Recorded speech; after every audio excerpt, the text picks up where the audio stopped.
Good evening, and thank you for joining us. I'm Dr. Jeffrey Sterling, Surgeon General for Alpha Phi Alpha Fraternity Incorporated, and yes, love is in the air. We want to have a conversation this evening. I think you're going to enjoy this phenomenal all-star panel because although we just missed Valentine's Day, we really want to talk about in a serious manner, but in an enjoyable manner, about the dynamic that is love, relationships, and mental health. Something to think about. Stress kills. And if the biggest stressor in your life is your relationship, you should probably think about how that's affecting and impacting your life. So let's get right into it. On behalf of Alpha Phi Alpha's General President, Brother Dr. Willis Lanza III, it's an absolute pleasure for me to introduce tonight's moderator, Alpha's Deputy Surgeon General for Mental Health, Brother Dr. Ron Kennedy Bailey. Dr. Bailey, in addition to being a personal friend for the last 30 years and a phenomenal influencer, is the Kathleen and John Bricker Chair, Professor, and Head of the Department of Psychiatry at LSU Health Sciences Center. He is also the Chair of the Board of Trustees at the Cobb Research Institute and famously the past President of the National Medical Association. We're very proud to have him as our Deputy Surgeon General for Mental Health, and along with the fantastic panel we have assembled, let's have an enjoyable evening. Thank you, and I look forward to seeing you on the back end, Dr. Bailey. Thank you very much, Brother Sterling. I'm very happy to serve as the Deputy Surgeon General for Mental Health. It's been a wonderful 2 years practically involved in this work as you. I'm also thankful to our General President, Willis Lanza, for I think his foresight in really convening this idea of a program for brothers, about brothers, and for our overall community. And very thankful as well to thank join really the entire group of the other deputies in this regard. I think our group has really worked very diligently to really bring information that's of value to our entire community, I think, through this medium. So appreciate Alpha Phi Alpha, I think, for this particular work. We'll get right into it. I think the introductions are very important. But I was going to simply say that I think as well we have an all-star panel, three personal friends, really outstanding professionals. Tonight we have Dr. Kendra Outler. Dr. Kendra Outler is a anesthesiologist, a physician in the Rockville, Maryland area of metropolitan Washington, D.C., with a variety of work and effort that I'm going to allow her to speak to shortly. But she focuses primarily on health equity across the board. We also have Dr. Rhonda Maddox. Dr. Maddox is in Arkansas, Little Rock, Arkansas, a physician, a psychiatrist, specializing in mental health concerns, child and adolescent psychiatry. Also, I think perhaps the work regarding many of the same issues regarding health for our community. And we have Dr. Richard Doss. Dr. Richard Doss is a psychologist at the VA hospital in Chicago with a specialty in work regarding stress inducement and PTSD.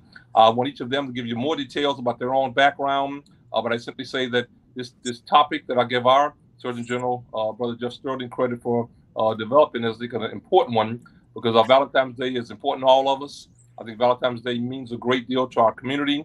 I think we've come from a loving and a caring community, but very often that can be very positive. There can be some challenges that various relationships, I think, bring into play. Often persons in fraternity and sorority and Divine Nine experience some of these same issues as well. So I think much of the value you receive from tonight's discussion will be helpful, I think, within and I think outside all throughout our community. We're going to start with Dr. Outler. Dr. Kendra Outler, you have the floor.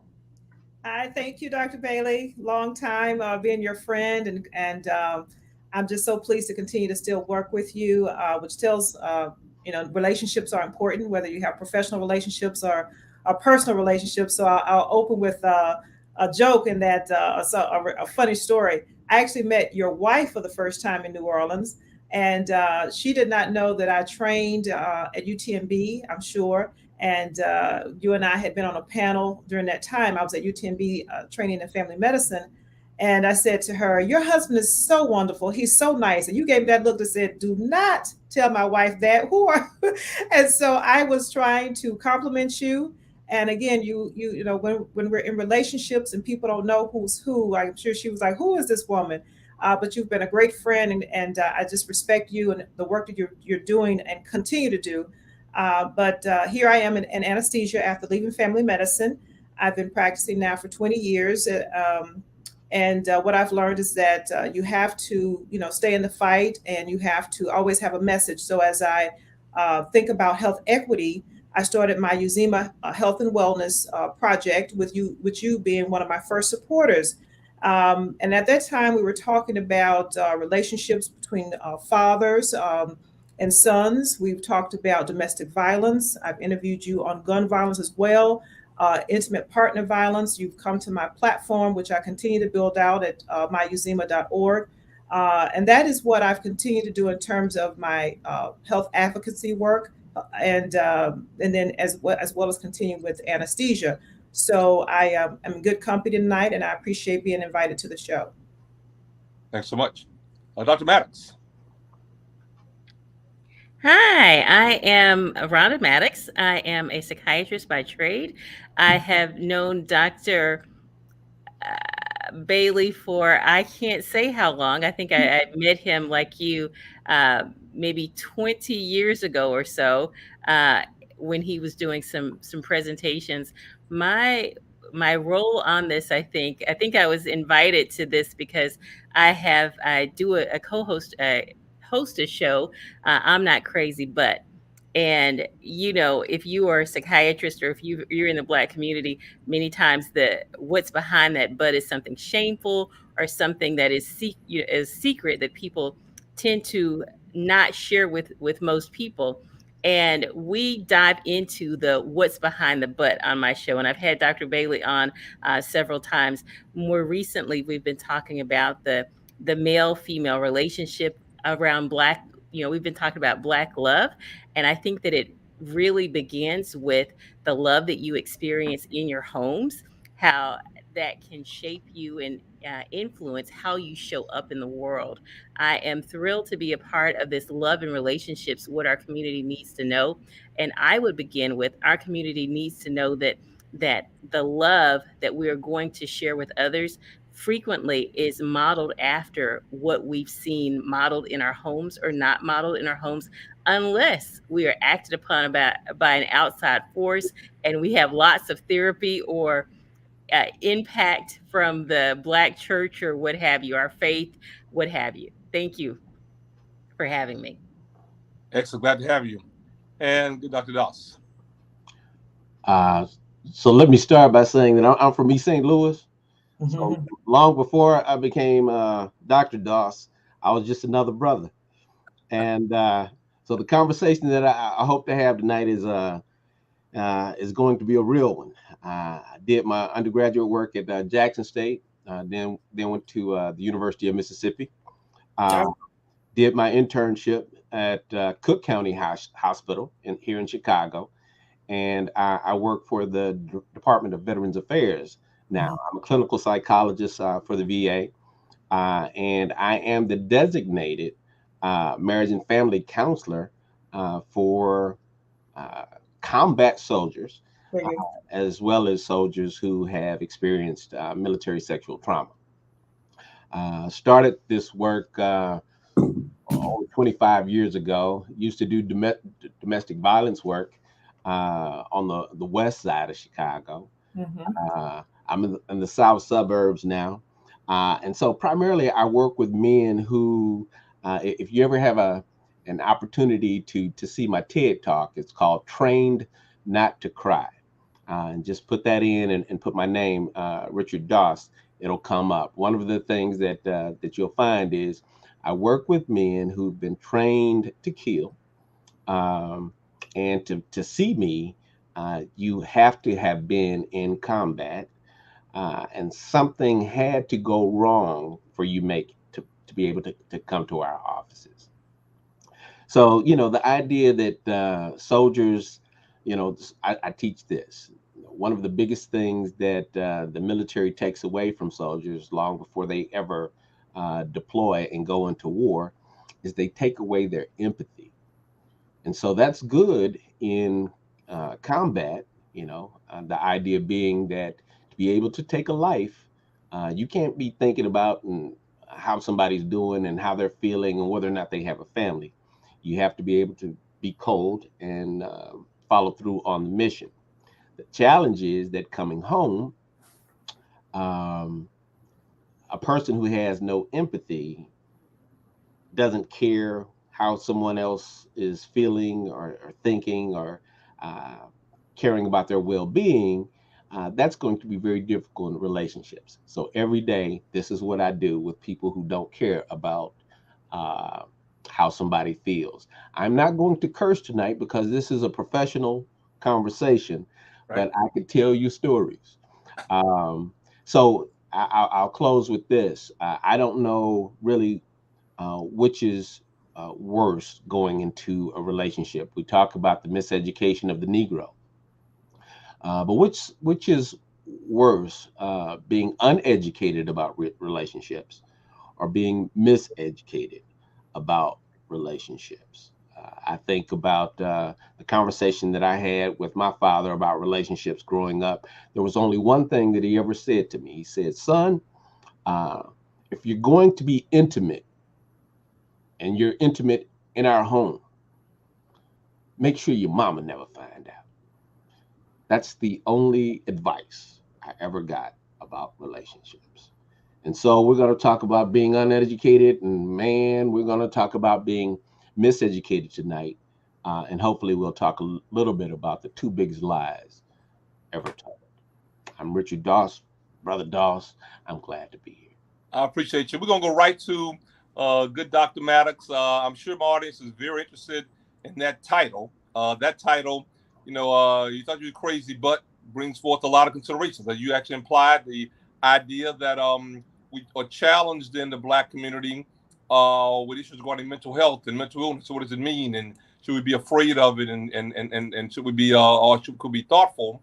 And during this season of love and relationships, individuals who may be thought of as being different or crazy or impaired or having mental illness may be even more left out than others. That certainly might create, I think, a vacuum that could be a problem for them, their family, and our community. I'm interested in your thoughts about that issue, love and mental health.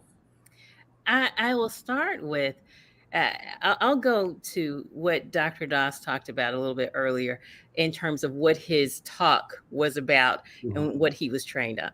Girls grew up hearing first comes love, then comes marriage, then comes baby girl with the baby carriage.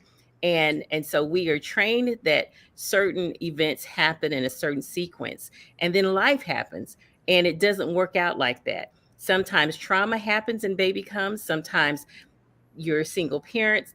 Different things happen. And there is judgment within our faith communities or within our academic communities or what have you. And while girls may grow up playing with dolls and imagining marriage, boys may grow up playing with trucks and tooting and doing all manner of things. And in addition to that, if you grew up in a certain generation, you grew up hearing children were to be seen and not heard. So we didn't challenge our parents. We didn't talk back. We were challenged not to talk back when a conversation is talking back and having discourse. And then we graduate, and all of a sudden we're supposed to know how to communicate with each other when we've not learned how to communicate in the safety of our homes. And as you can imagine, that presents its own unique sets of challenges when you are entering into a relationship and you've been taught to man up, don't cry, don't show weakness, don't show vulnerability. And if you are a Black woman, you've been taught some similar situations. Don't wear your feelings on your sleeves. And so then we enter into these relationships without the benefit of knowing how to communicate, because any communication at times was seen as disrespect. If you looked them in the eye and had an opinion, it might be considered disrespectful, right? And now we're supposed to navigate these relationships, and we've never been affirmed in our communication strategies. Now you tack onto that the whole mental health issue. And so you can be semi-healthy, but never learn to communicate, and it's going to pose problems in relationships. And then you add on the entire living in these brown and Black bodies, as well as perhaps mental health issues. And it's a recipe for challenging relationships. And certainly during Valentine's Day, when you may have lost friends and families, and all of us have lived through the pandemic, and all of us are living through the whole, Tyree Nichols event, such that it is burdensome to say the least. Now we are to celebrate Valentine's Day, and we've not been celebrated. The challenge, I think, is to dial it back before you enter into the relationship and figure out how to navigate your emotions without anybody else in the picture, navigate what you are experiencing, what you've lived through, and work through some of those, ideally before you enter into a relationship with others.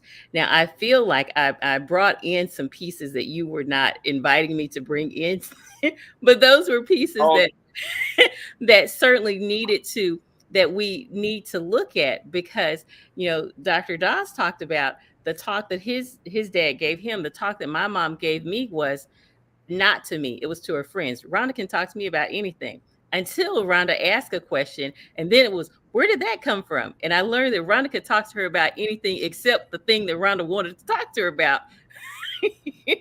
well, I'll jump in because, and I want to give Dr. K a chance to respond to that piece. I think we're really very timely, but also would kind of supplement Dr. K with this phrase. I wrote this down earlier today as I was thinking about preparing for the moderation tonight. And there's this comment. We had this, Dawson did this last year, so you guys are already educating us. This idea that in Black families, parents raise their daughters but love their sons is a phrase I've heard. It can have positive, obviously, superficially, but at some level, negative implication in how young Black men learn to love others, especially love a young woman as a peer. Be interested in your thoughts, Dr. K. Well, I'm going to throw us a curveball. I think the examples Dr. Maddox gave and Dr. Doss gave are your traditional settings. And I'm here to say I wasn't raised in a traditional environment.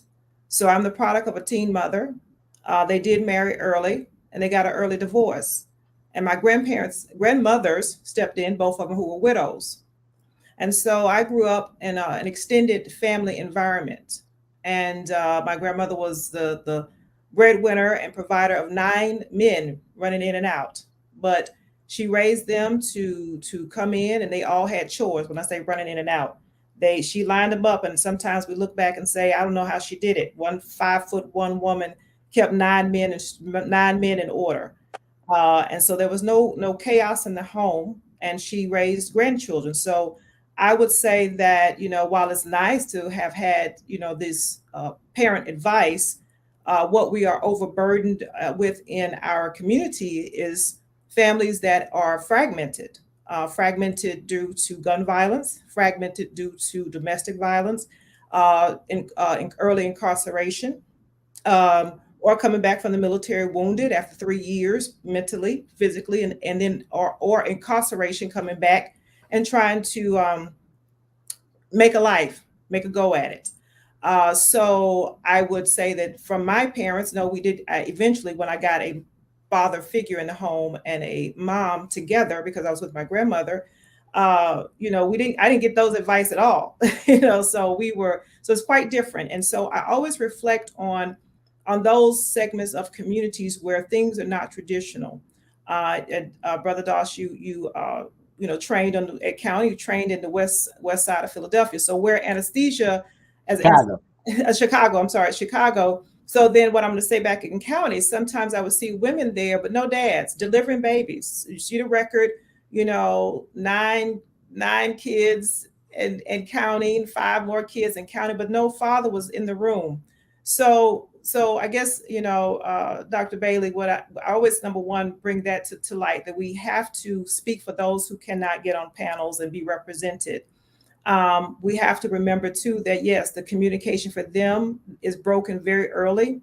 And some of them truly give it a go in our communities that are underserved. We can see moms and dads. I've been surprised when the dad shows up and he's coming home from riding on the truck. Mom's a CNA, and they are raising their 3 kids, and so they're really giving an honest go at it. And I think what's often lacking is the tools to help them, progress from one side of town to the next side of town and move up and in our society and in our communities.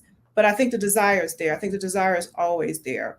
And so back to your original question, I think that, we have to, we do have this raise the girls and call our boys, because as we've seen, to your point, Dr. Maddox, and other ones before, sometimes our young men don't come home.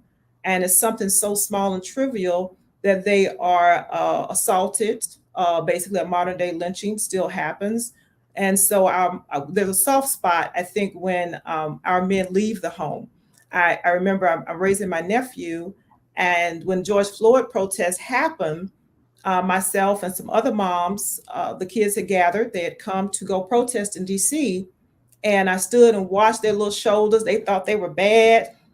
And another mom called and said, they met at your house. And I said, I know, I see them. They're catching the train. And I said, well, we got to let them go. We got to. They got to go. And we didn't want to. And they came back, and we were all relieved.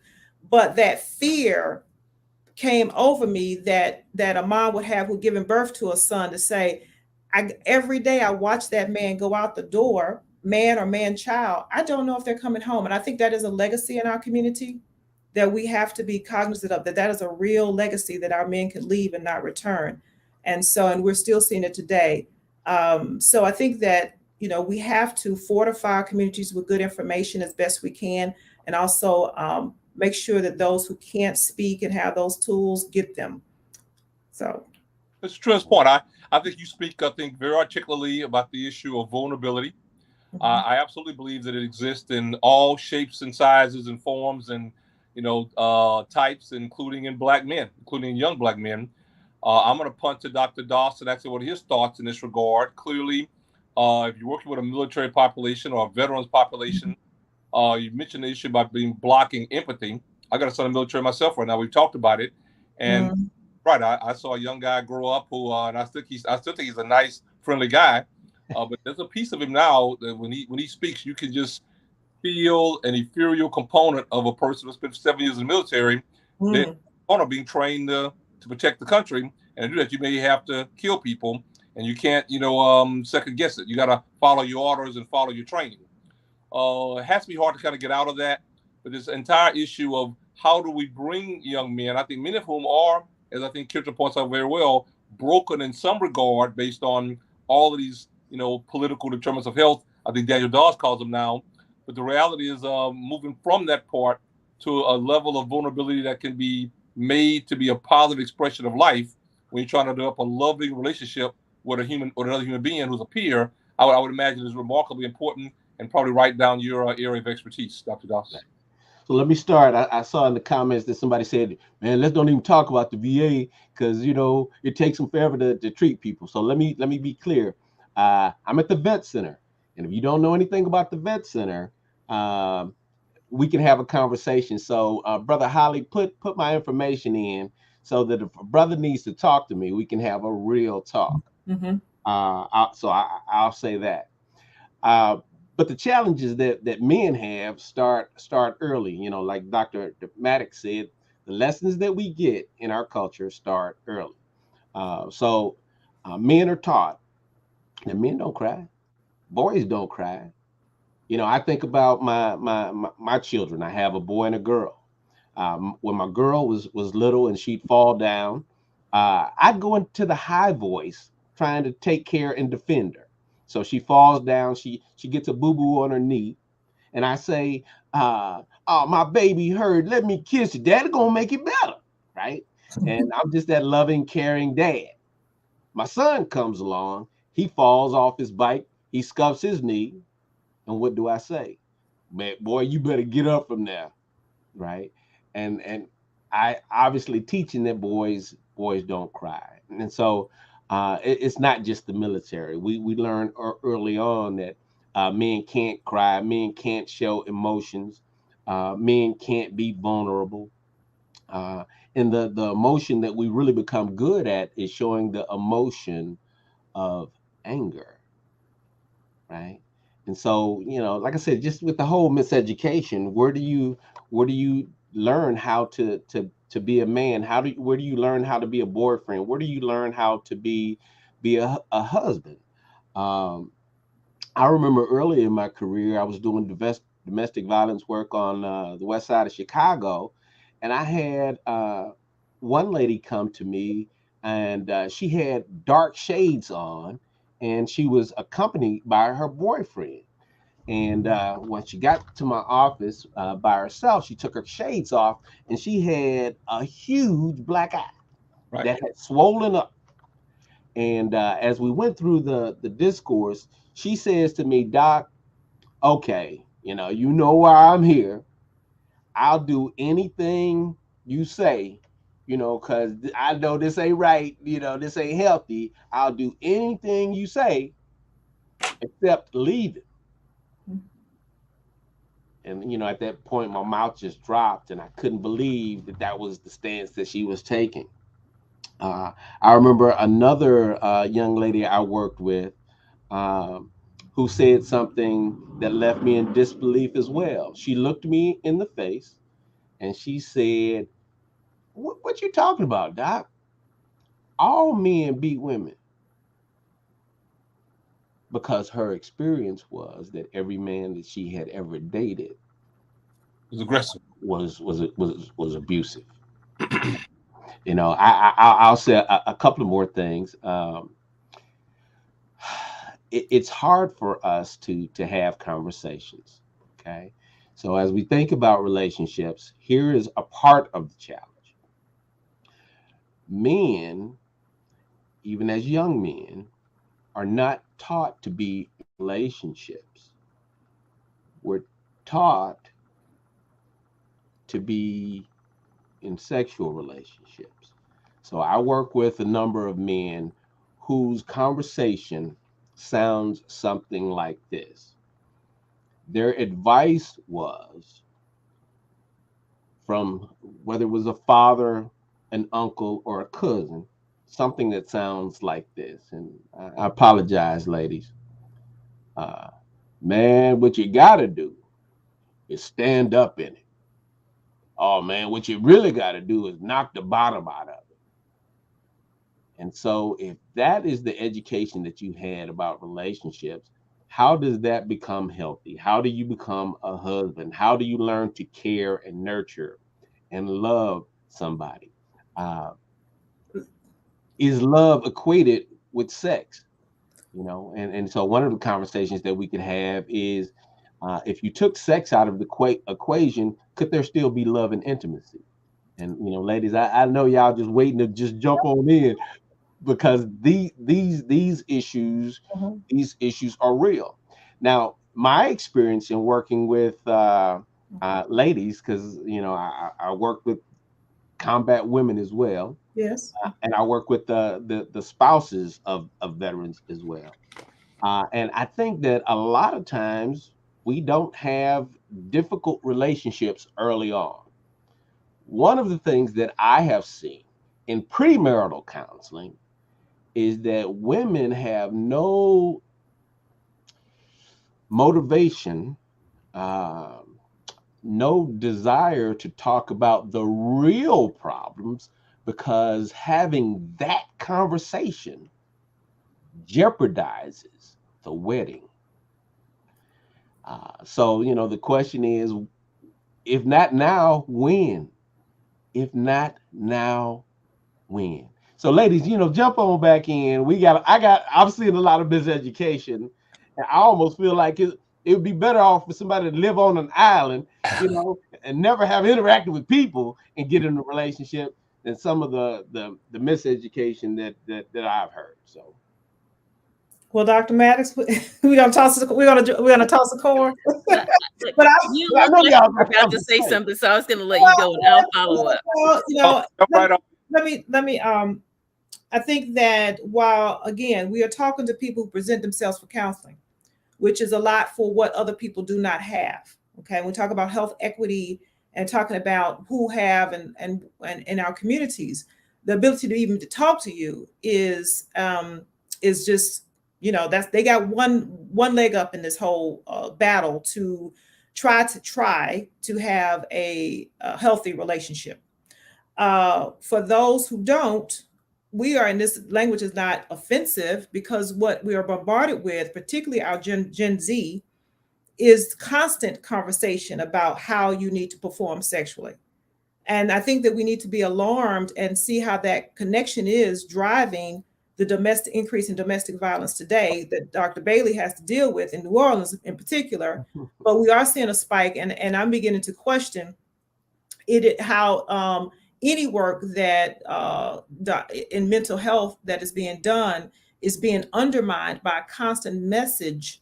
If you listen on, you can now Sirius, you can pick now the music, and if you are drawn to the beat, and the beat has certain words to it that constantly talk about how you are to be sexually male and female. That's why we have BBLs. That's why women are basically deforming their bodies. I'm going to go ahead and say, I'm going to put it out there, since we're putting it out there real, to have what? A big derriere, and for what purpose? To stand up in it? I mean, what is the goal? Okay. And so I think that we are dealing with uncharted territory in terms of conversations about sex, relationships, and how we need to be sexually. And our Gen Zs are truly getting lost in the sauce when it comes to this conversation. Hence, there will be more work for Dr. Maddox and Dr. Bailey in the future. Now, I'm gonna bow out, but I do help you all when y'all have ECTs, right? We don't want it to get there, but that's what I had to say. That's what was on my mind immediately. So I'll give the floor, Dr. Maddox. And I will go back to conversations that I've had that have facilitated accepting domestic violence. As a young child, I remember being hit by, I still remember the boy's name, even though I don't remember what I had for breakfast yesterday, being hit by this little boy, going home, telling about it, and then them telling me he likes you, and those are love taps. Well, I was under 5, and I knew I didn't want that kind of love under 5. And I also recall my aunts being very strong women who had strong opinions and who stood up and who talked loud and were boisterous. And I remember one of those aunts presenting herself on a Friday night when I was there, and she was bloodied up to a pulp. And I remember us, going into the bathroom with her. And in my mind, I was wondering, when they were going to get their shotguns and their rifles and when we were rolling out. Now, this is my little girl mind. And instead, what I got was, what I heard them ask her was, what did you do? He loves you. And so my very early messages from the women that I loved and respected was that this was acceptable. And I was under 5 and knew it mattered not what she had done. There was nothing that they could have come up with that I would have thought deserved that manner of battery as a kid. But these grown women surrounding her thought that was okay and didn't wondered what she had done. You understand? And this was 40 plus years ago. And yet these messages are still being delivered. Love taps. He likes you because he pops you upside the head. And what did you do? And I challenge those individually in sessions, and I volunteer at a domestic violence shelter, Centers for Healing Hearts and Spirits. I worked at Exodus Foundation. I've worked along these lines because I grew up with that being the norm.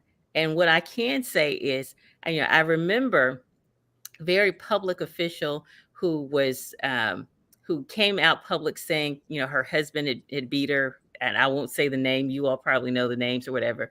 But I remember watching her. My husband and I got married around the same time that they got married. And we were in a church service, and she was talking about throwing the phone at her husband's head. Now, I might have thought about hitting my husband, but I had never thrown anything at him or any such thing. But there was this building full of people who did not see anything wrong with that. And to me, something was wrong with that.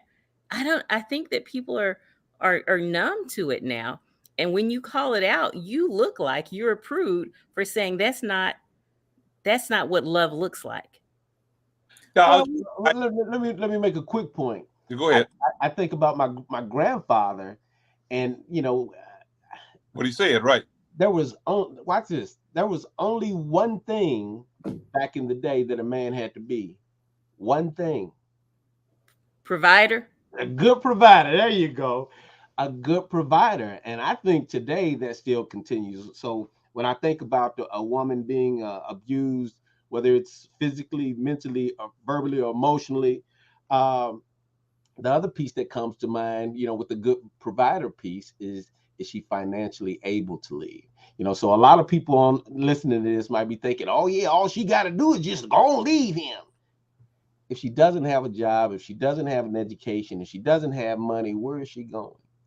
Right. And so these conversations actually get really difficult real quick when you talk about people's ability to leave and just the willingness to be alone and broke if you have to be safe and healthy. But even if you're financially secure and you leave, that is the most dangerous time for you. You are at risk of being murdered during that time. And we're having this conversation because so many times people will hear their clocks ticking and say, well, let me just grab someone. And you may be grabbing the person who's going to murder you.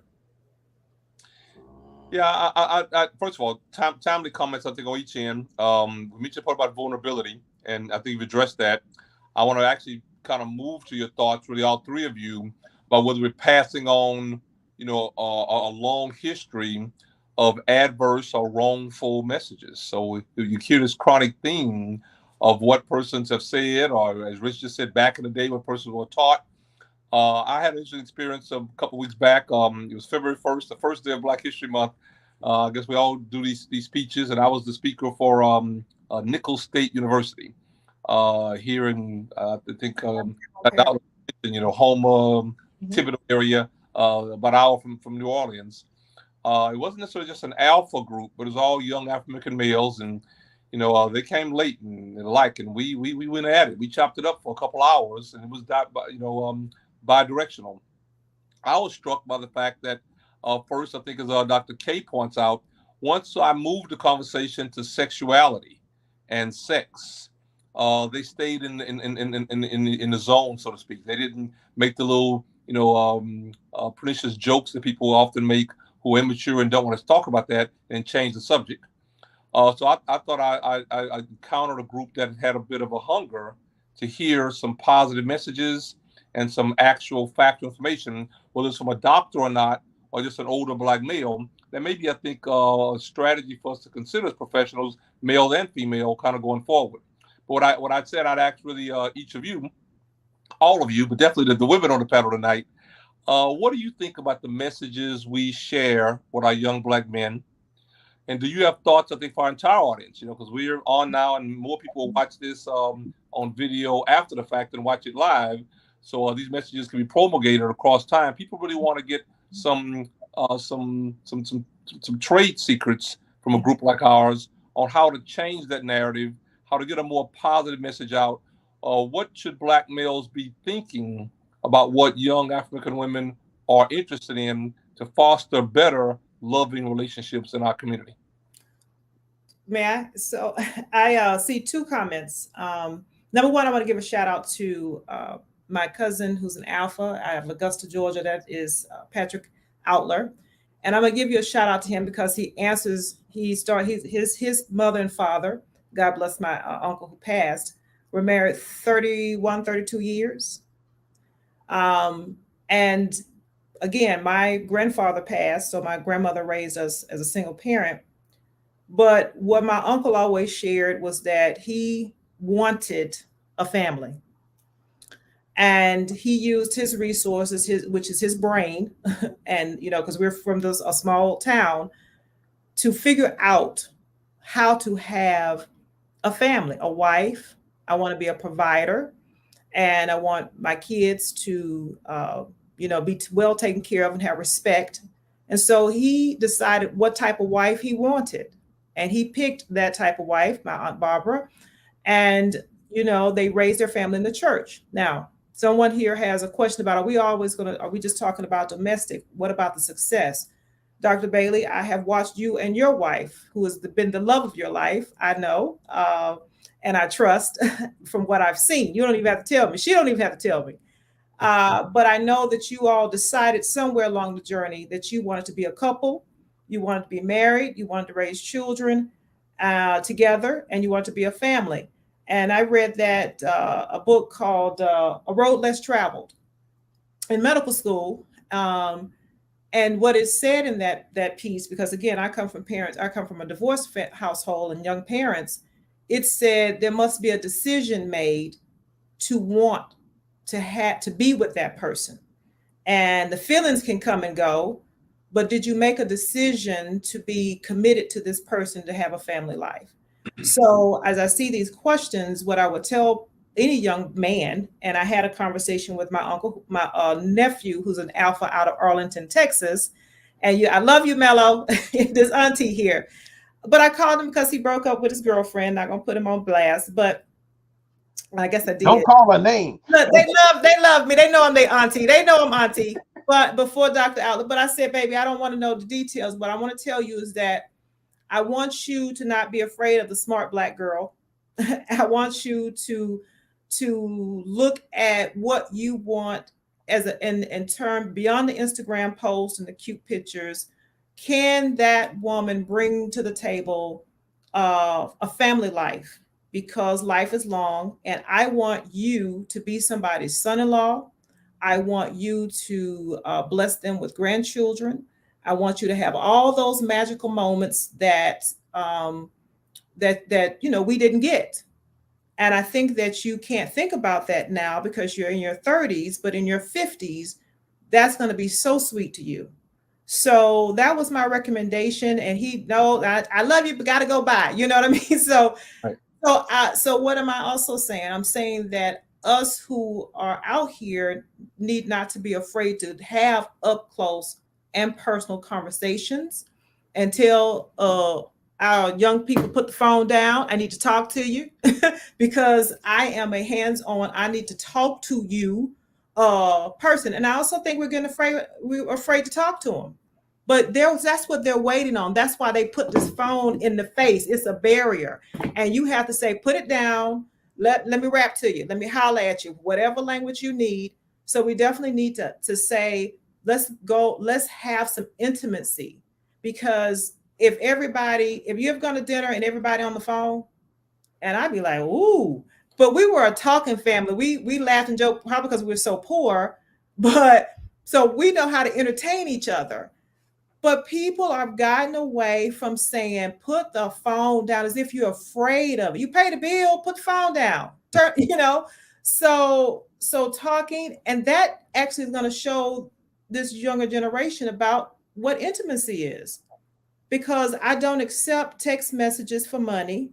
I don't accept text messages for, can you give me a letter of recommendation? You need to speak to me directly. Yeah. And I think that is where we can hold the line. That's my thoughts, and I'm sticking to it. Rhonda? I no longer remember the question. About what we telling our young folk about. I'll jump in right quick. I'll jump in right quick. So Dr. Outler, you talk about just wanting to be a couple, wanting to be in a marriage, wanting to be in a relationship. One of the challenges that we have now is that people are getting older and older and older as they begin to have the conversation about finding a wife. So here's one of the challenges I think we have, at the point that I'm 35, 40, and I'm just now, thinking about a wife or a family. At 35, 40, I've gotten good at finding what's wrong with people. Now, here's the problem. There's something wrong with everybody. Oh, yeah. Right. So, and there's something wrong with me. Right. In your 20s, are you mature enough to be even thinking about, I'd like to spend time with this person and really get to know them better. So here's a part of the challenge. talking to men, I hear a lot of men talk about what they're looking for in a woman. You talked about that, Dr. Outler. Looking for in a woman, man, I love me a brown-skinned woman. Man, I love me a light-skinned woman. I love me a woman. I said smart. Check out the intelligence. That's not the conversation. Well, I said, man, did you see her eyes? Man, she has some pretty eyes. Oh man, did you see her hair? And and then I don't even have to have the conversation about body parts. I'm a breast man, I'm a leg man, I'm a derriere man. Is that what's going to keep you married? Is that what's going to keep you in a relationship? Even good sex. One of the questions we might talk about is good sex a good basis for a relationship? Is that a good basis for marriage? Man, I tell you, we are just so off track on some stuff that there are some real conversations that we need to have. What are you looking for? And why are you looking for that? What's important? I remember on my wedding day, I said at the reception that the thing that attracted me to my wife is that she has a sweet spirit. She has a sweet spirit. So watch this. She could get old. We had been married a year. She got Bell's palsy, and just all kinds of stuff was going on. And you know what she still had? A sweet spirit. A sweet spirit. Right. Right. So, the part of the challenge, I think, is, like you said, Dr. Outler, what are you looking for? Does she have to make six figures? Does she have to make a decision? You made a decision beyond the Bell's palsy, beyond this, because we don't know health. That's not promised. And so I think we do have to educate our young people who are young. I say young now because 30, whatever. What are you looking for? And then commitment. How about your decision making, and having them walk through these things. I think that you have a good point, and I think they also could benefit from seeing a counselor at some point, because we all can have war wounds that we haven't discussed when we've been in combat and know it. And I will add, before, I've been married for 20 years. And before I married, I had a very nice conversation with my cousin, who was about 10 years older than me. And he said, men marry women for where they are right now. Their Coca-Cola bottle shapes, what they look like, their hair right now. And women marry for potential, who he can be, what he can do. He said, and that is a recipe for disaster. He said, if you cannot marry your husband and he never changes another day in his life and you love it, don't marry him, because 9 times out of 10, there are going to be some areas that will worsen. Now, there may be some things that get better, but you're going to see some decline in some areas after he gets you. And you marry someone that you can do death with. You marry someone that you can do, you can find a Mr. Good Time, but who do you want to do death with? And that's who you choose. And I took that and I realized, that as my husband and I have navigated deaths, as we've navigated losses, I don't want to do that's who I want to be with. You can find a good time right now, but who are you going to navigate those tough situations with? When cancer comes, when death comes, when the kids come, are they still going to be there? And those are the conversations that we really need to encourage people to have, because you can find a Mr. Good Time or Miss Good Time anytime. But this actually brings to the point about, I think, our young people, younger generations, college age and the like. I guess the question becomes really for all of you, are these messages that we think as professionals that they're hearing, or the messages that we have responsibility to and a capacity to impart differently and or better on a more enhanced fashion? And I also in the chat, there's a comment that I think I'd bring up this issue about whether we think that generations in general, younger and more middle age, have kind of developed an inability to learn, to think through, and to grow. These are concepts you have to kind of think through. Maybe people fight a lot and in conflict and have difficulty because they don't grow, they don't hear, they don't amend their ways, they don't change.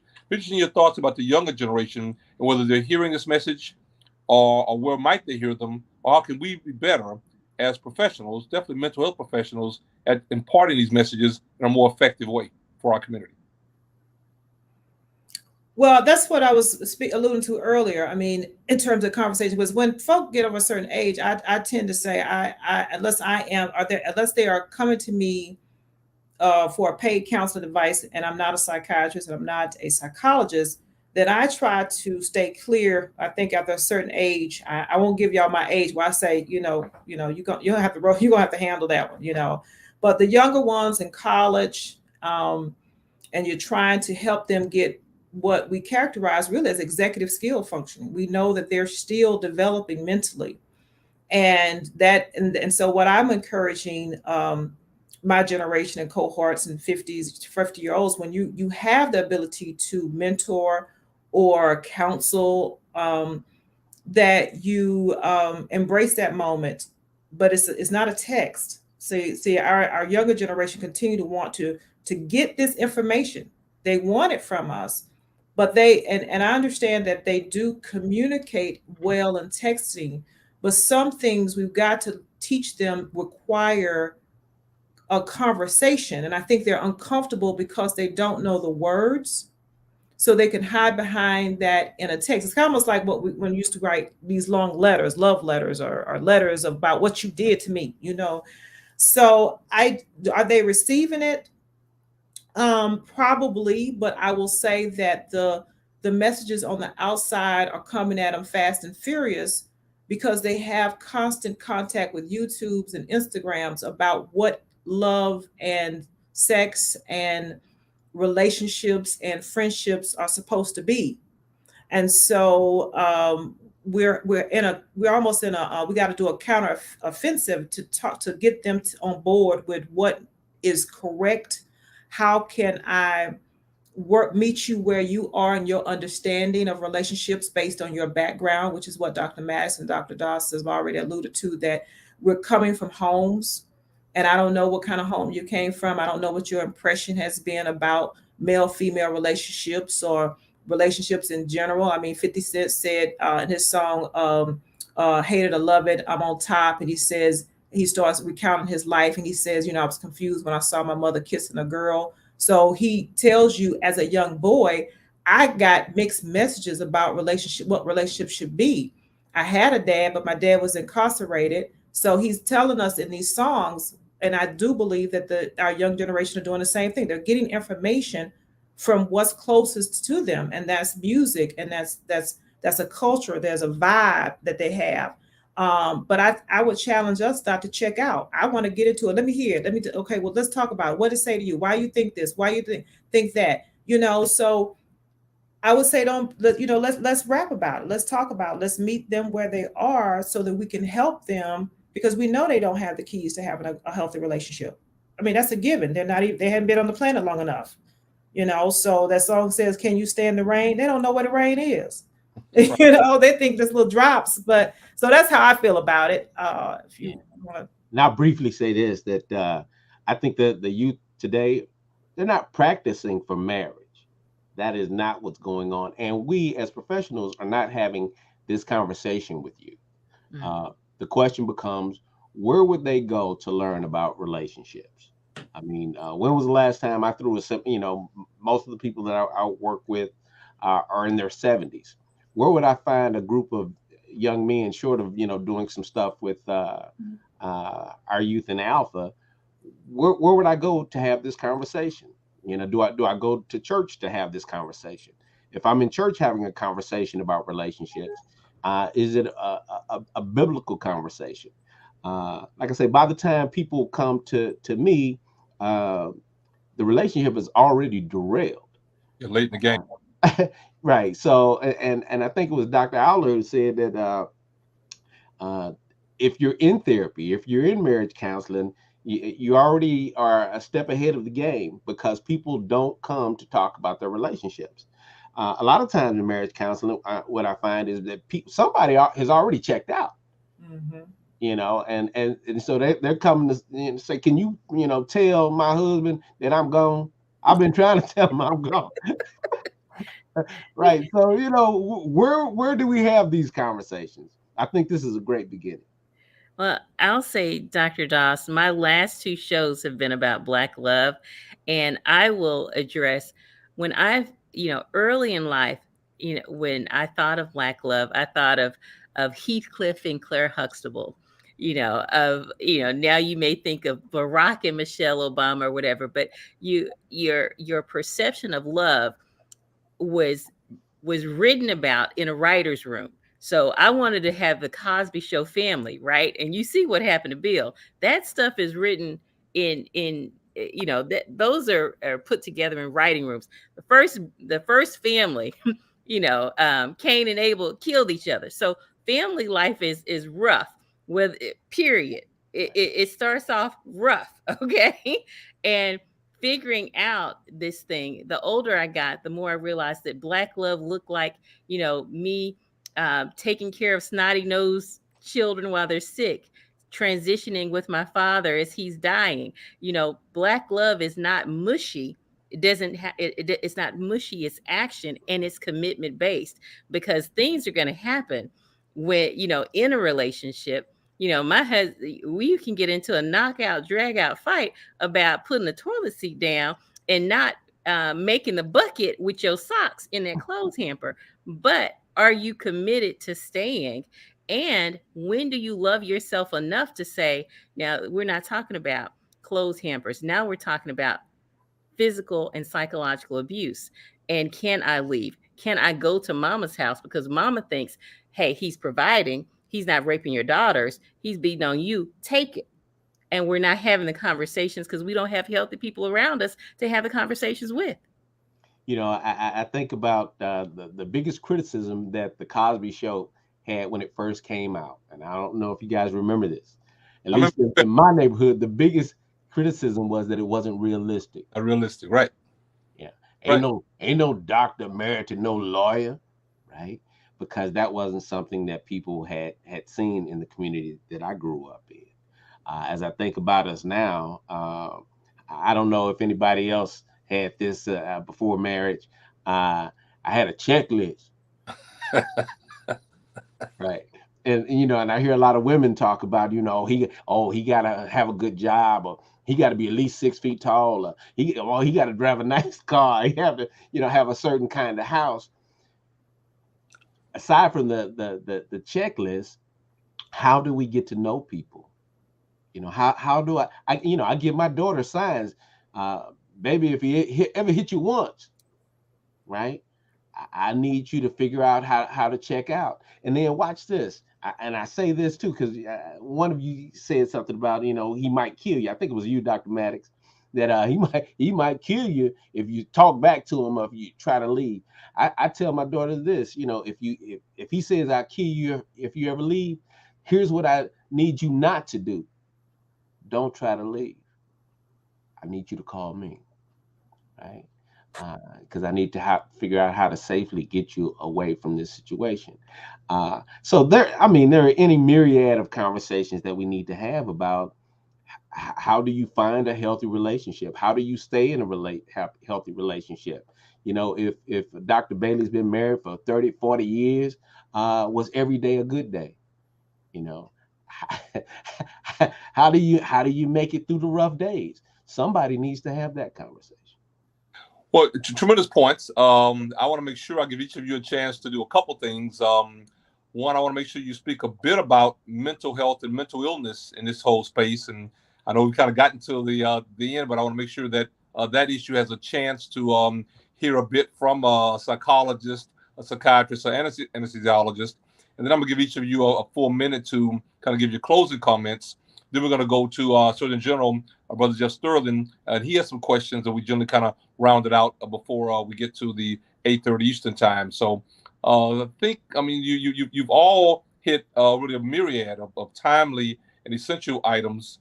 But I do want to make sure some of the audience may have joined to hear a bit about love, which we talked about a lot, and sexuality and relationships talked about a lot. But also the concept was also, does mental illness kind of play a role, or mental health in some of these concerns, before you get to your final 1 minute discussion. Why don't we start with Dr. Altman? Well, and doing some I work with psychiatrists in the most critical period, and that's when they have to bring a patient for electroconvulsive therapy treatment. These patients are severely disabled due to their depression. There's about 1 in 5, I think, Americans will experience depression, and that may not be clinically debilitating, but we have about 1 in 25 will experience some debilitating mental illness or breakdown. So I think that what I have learned as a clinician taking care of my psychiatrist friends is that mental health it can shut the body down. And I think that when people think that they're sleeping longer, that they don't want to pay attention to their hygiene, or that they are having angry outbursts, that they are not slipping into that very dangerous critical period of depression. And oftentimes, if I dig deeper in my patients' records in terms of trying to get a history, and I always ask my psychiatry buddies what's going on, there's oftentimes some very traumatic relationship behind that mental breakdown that has caused their physical body to break down. And they don't want to, they become suicidal, and or they become threatening to the person that they love. And again, they are fortunate to be in a healthcare system situation, whereas some mental patients can't get there. So, what I would want the audience to know is that mental illness is real. It can shut your body down. It can be debilitating. Ask for help, and also understand that yes, relationships can be toxic.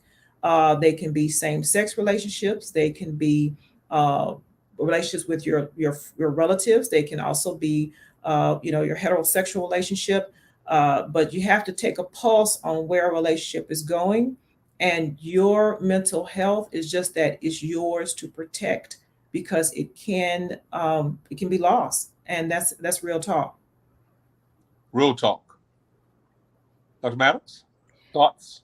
Yes, I would say I think that we have glamorized numbness and we've mislabeled it strong. And so we will, after someone goes through something that's very hard, and maybe they didn't show emotion and they weren't tearful, and then we will say that's strong. And the truth of the matter is, it's not about being weak or strong. We're human.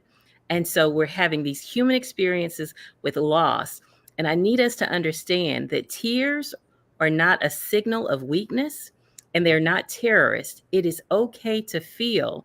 And if you don't allow yourself to sit with it and feel, then there are going to be some times when you just blow up over the slightest thing. The straw that broke the camel's back is what we will refer to it as. Understand that it is courageous to go against the prevailing belief that we don't need anybody, we just talk to the Lord. And certainly I encourage you to pray and talk to the Lord. But I need you to understand that after you talk to the Lord, after there's deliverance, you have to establish some routines, some habits, some strategies so that you can get through this. And that's important. So it's not about being weak or strong. It's about being human and then investing in the tools so that you can do better after you know better. And if you are not sleeping, if you are hearing things that other people can't hear, even though they're in the room with you, seeing things that other people can't see, even though they're in the room with you, if you are paranoid and you're going days without sleeping, you can't take care of your hygiene, you're not brushing your teeth, you need to see someone. Now, listen, you can go to Psychology Today, or Therapy for Black Girls, or what have you, these directories, and you can see who the people are. Many times they have their pictures, they have their bios, but get yourself some help. You can see if they're Christian or Muslim or LGBTQ family, okay with that or whatever.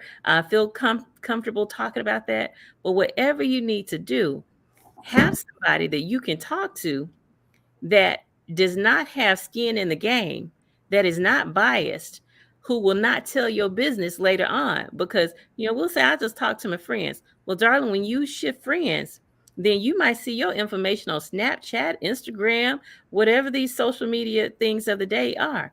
Invest in somebody who is legally bound to be confidential with the nuggets that you share with them.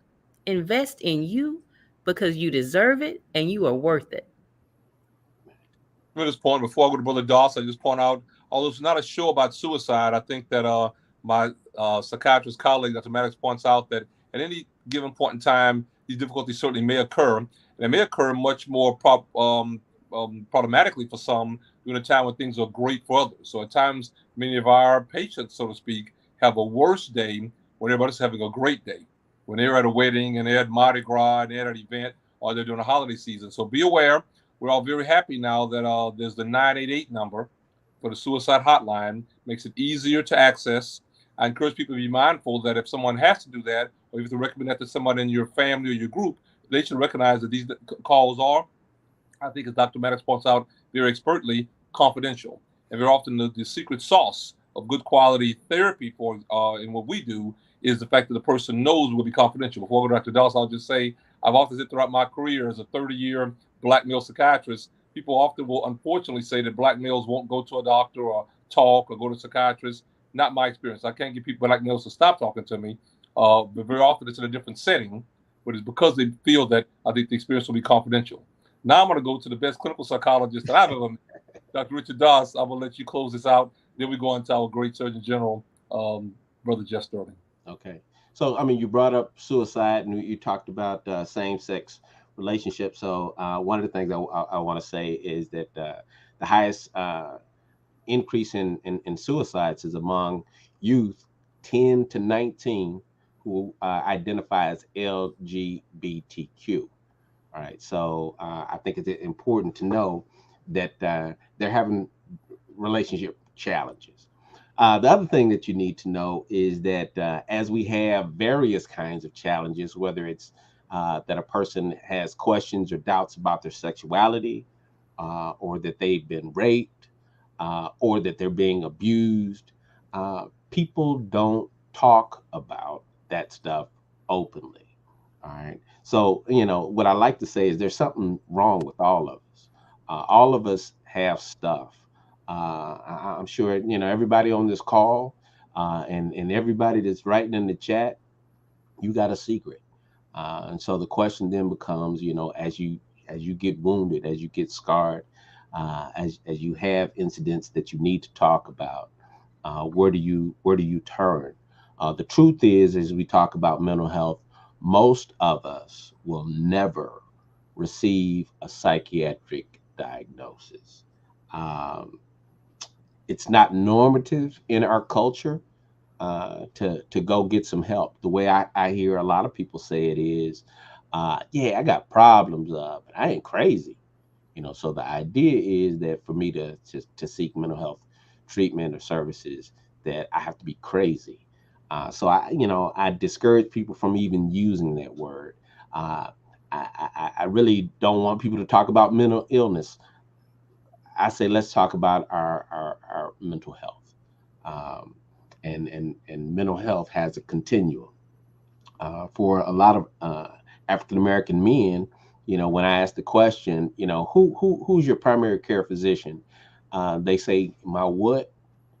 Because they don't have a primary care physician. A lot of African-American men, when they get sick, where they end up? They end up in the emergency room, right? And so, when you think about chronic long-term care, am I going to get long-term treatment in the emergency room? Or is a physician just trying to put a Band-Aid on whatever my issue is in that moment? And then Dr. Maddox talked about it, just that idea, who's going to therapy? Of the people on this call, are you in treatment? Have you ever been in treatment? How many people do you know that are in treatment right now?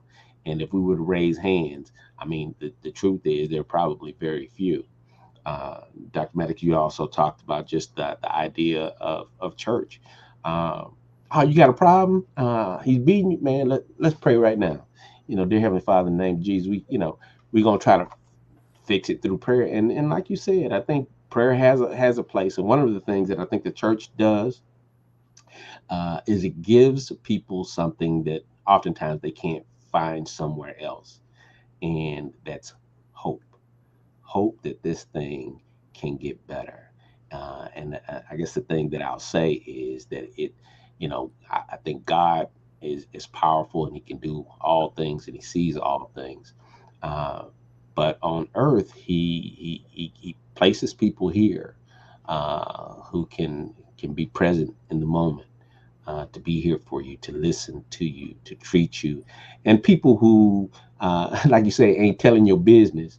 People who do this not just for a living, So I tell my clients when they come in, I'm not trying to kill an hour. I'm not paid hourly.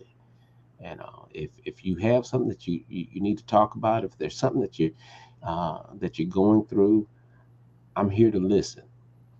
I'm here to listen. And for people who are not clinicians, what I can say, if you have a friend or family member who's going through something, one of the most powerful things that you can do is be there in the moment and listen, to say, I got you. I'm with you. I can't fix it for you, but I care about you. So, Family, appreciate it. I think my son would say, the young generation, you guys been spitting facts tonight. Been on point, on message. We had quite an ambitious agenda of love, relationships, I think, and mental health, and I hope we've accomplished all of them expertly. I really appreciate all three of you for your effort and your time. I'm gonna move this to our Alpha Phi Alpha Surgeon General, good brother Jeff Sterling, and give him the floor.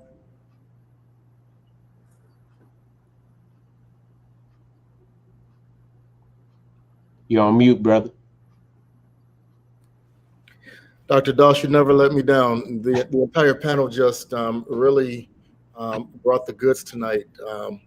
You actually remind me, and I bring everyone back up so I can see them, and perhaps we'll have a question. But one of the things that your conversation brings to mind is that, this conversation was on love and relationships, not just love and marriage. In certain parts of the conversation, although you guys did a great job of covering a broad spectrum of things, some parts of the conversation seem to have a distinctly Judeo-Christian flair to them. Some in the comments section refer to it as a Cosby-esque type of approach to relationships, which, reminds me that over the course of our professional careers, we've seen things that used to get lobotomies or electric shock therapy or straitjackets become normalized. And in the grand scheme of things, it begs the question, is normal is as normal does, or is normal is as society deems and psychologists and psychiatrists diagnose? I raised that question not to discuss it this evening, but to point toward another conversation that we'll need to have with respect to love and relationships, because the nature of the beast indisputably has changed over the generations. And I think that we would do well to speak. We are mindful that we are an organization that begins with collegians, and that generation approaches love and relationships completely different than those who were baby boomers or Gen X's, for example, would have. And we also need to really focus on that conversation. And I'm just intrigued and fascinated by the notion of getting a few of those individuals here on a panel with a few moderators to actually talk to them about how they view relationships, because as you mentioned, the heteronormative consideration is not quite the norm. So if we are going to do justice to this topic in total, we should do a deeper dive perhaps on the entirety of the scope of modern day relationships. But I trust that the experts that we've discussed this with tonight, it's just so wonderfully pointed out how the original trauma and the methodology of parenting and societal influences from the church to schooling and all other such things lend themselves to what manifests today and in prior years as relationships. So as was also said, we all have stuff, and in the mind frame of communicating, interacting, and successfully participating with those as was pointed out, with whom you want to die. Such a wonderful way to approach a relationship, instead of who do you want to love or who do you want to spend your life with. Not only those things, but who do you trust your death to? It's a fascinating way to think about these things. I hope that the audience got what they needed out of this. You were wonderful in the dialogue, and thank you for your questions and your thoughts and your support. And on behalf of the board of directors of Alpha Phi Alpha and our general president and our deputy surgeon general, again, thank you so much, Dr. Kennedy Bailey, for your expertise, and for the entire panel. Thank you for being with us this night, and good night. We will see you again in 2 weeks. Be well. Thank you.